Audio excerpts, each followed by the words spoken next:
que se fala moito agora de narcisistas. Eu que falo é de narcisismo cultural, de persoas con comportamentos narcisistas, pero que non son psicópatas.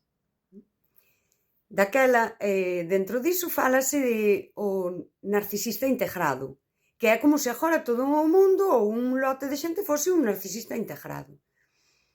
E anotei eu así, para min é o rebelde integrado. Dentro do narcisismo cultural, o que habería é o rebelde integrado que ten esa filosofía do cinismo líquido. Ese cinismo líquido é a filosofía do rebelde integrado. Non é ningún psicópata. É unha persoa perfectamente adaptada a todo o que nos dixo o poder.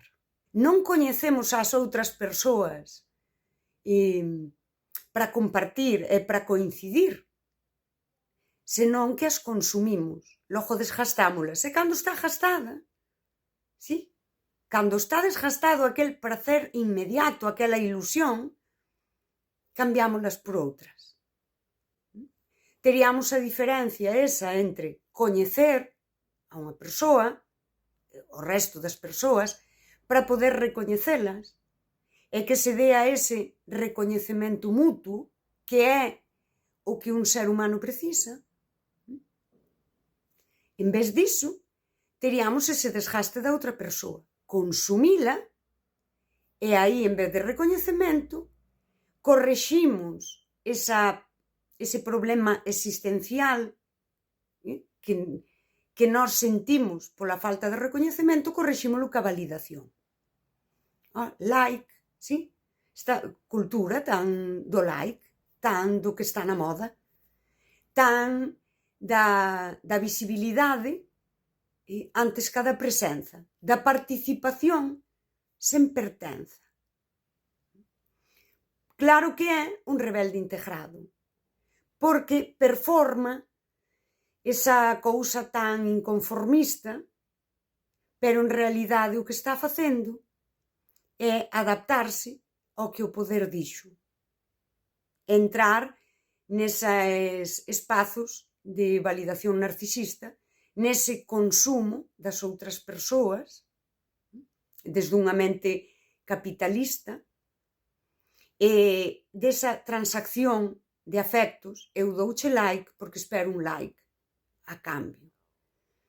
O recoñecemento, que teño por aí un vídeo onde o dixo, sempre hai un pouco de autorrecoñecemento no recoñecemento que lle damos a outra persoa. Cando nós validamos o superficial. Es moi guapa, ou guau, que traballo máis guai tes, ou que coche tan bo conduces, ou que roupa tes, sí. Esta cousa que decía Jung, que é moito da cultura oriental, que vemos nas outras persoas o que hai en nós, a min non me gusta moito usalo porque parece moi superficial e que agora coñeceches unha persoa que é máis tonta que a diola, que ao final dis ti, Dios mío, é dicir, serei tan tonta como a iso. Mais, se profundizamos nesa idea, se eu recoñezo a túa bondade e teño a capacidade de recoñecela é porque en min tamén a hai. E teño a capacidade de exercela. Logo, que a exerza ou non é outra cousa. Por iso sí que hai un pouco de autorrecoñecemento no recoñecemento da outra persoa. Eu agora, aínda que me adentre nun espazo de socialización, eu participo moitas veces de eventos literarios e de cousas moi intelectuais, e daquela hai catedráticos e xente, pero iso non di nada de min. Eu non son iso. É moi admirable, sí, mas non corresponde ás persoas. Logo tes que entrar no coñecer a persoa no seu humano. Cando quitas que se vive nun chalé ou non, se conduce un coche mellor ou peor, quitas o catedrático, o mestrado, o título académico e todo iso superficial, e aí coñeces o ser humano, aí entra o recoñecemento. O outro é unha validación. Que non é que teña nada de malo, é que tamén está ben facelo. Mais non hai vínculo. Non hai vínculo humano. Neste like e nesta falsa pertenza, é dicir, eu participo diso. Mas humanamente non pertenzo a iso. Estou moi ben aí, é moi divertido, e síntome tamén apreciada e todo iso. Mas dentro deses círculos hai persoas coas que sí podo crear un vínculo, e iso ten que ver, pois, cos valores e co humano. Por iso, ás veces, ao mellor dinche: mima, pero ti és moi amiga de fulanito, pois non tedes nada en común. E ti que sabes? Coñécesnos no fondo? É esa idea de teño en común o máis esencial, que xa o dixo o Principiño. O esencial é invisible aos ollos.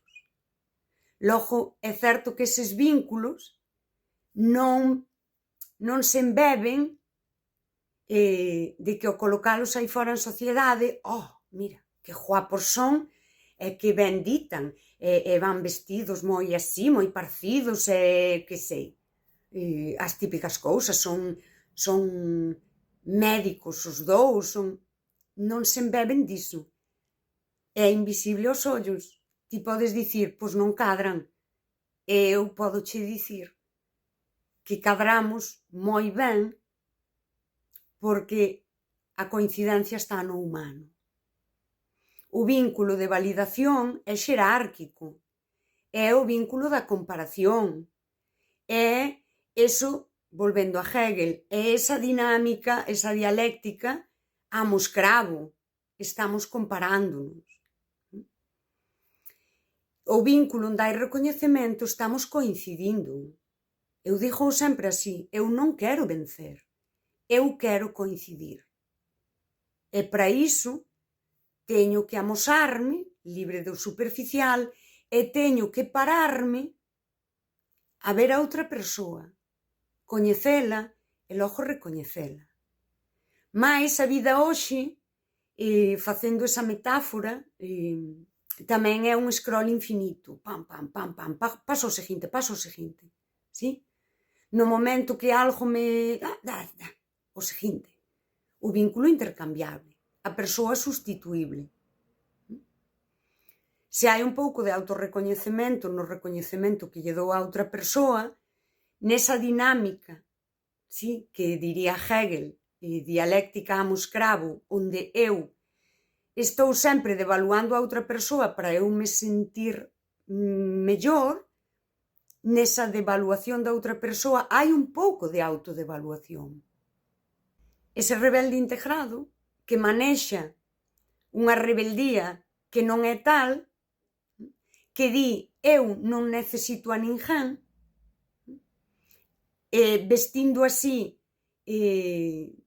a independencia de unha especie de desesperanza, non unha especie, non, esa desesperanza, ese nihilismo disfrazado de que é liberdade e que é independencia, e di eu non necesito a ninguén, de algunha maneira está dicindo eu non son necesaria.